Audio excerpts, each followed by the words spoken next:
Autism ബാധിച്ച കുട്ടികൾക്ക് visual schedule help ചെയ്യുമോ അവരുടെ ലൈഫിൽ? പെട്ടെന്നുള്ള ഒരു ഉത്തരവായിട്ട് പറഞ്ഞാൽ വിഷ്വൽ ഷെഡ്യൂള് അവരെ ഹെൽപ്പ് ചെയ്യും.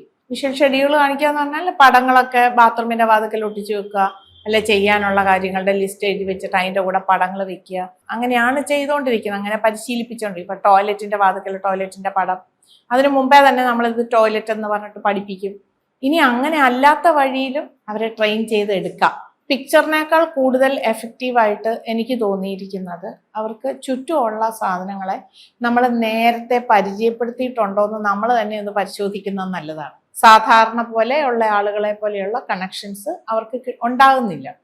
അപ്പം നമ്മൾക്ക് എന്ത് ചെയ്യാൻ പറ്റും? ആദ്യമേ തന്നെ ചുറ്റുപാട്ടിലും സ്ഥിരമായിട്ട് അവരുപയോഗിക്കുന്ന കാര്യങ്ങൾ കൃത്യമായിട്ട് അവരെ പറഞ്ഞ് മനസ്സിലാക്കുക. അത് നല്ലപോലെ സമയമെടുക്കുന്ന കാര്യമാണ്. നമ്മൾക്ക് അടുക്കള തന്നെ എടുക്കാം.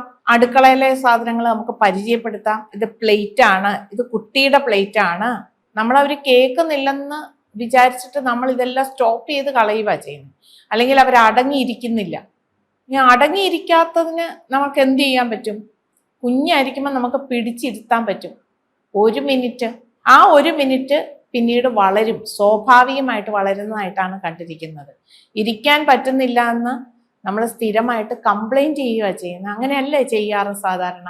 അപ്പോൾ ആ കംപ്ലൈൻറ്റ് ചെയ്യുന്ന രീതി നമ്മളൊന്ന് മാറ്റിയിട്ട് നമ്മൾ എന്തവിടെ ചെയ്യാം എന്നൊന്ന് ചിന്തിക്കുകയാണെങ്കിൽ ഇതിന് വലിയൊരു മാറ്റം വരുത്താനായിട്ട് പറ്റും. നമ്മൾ എന്താണ് ഉദ്ദേശിക്കുന്നതെന്ന് മനസ്സിലാക്കി കഴിയുമ്പോഴേക്കും അവർ നമ്മളെ അനുസരിക്കാനായിട്ട് തുടങ്ങും.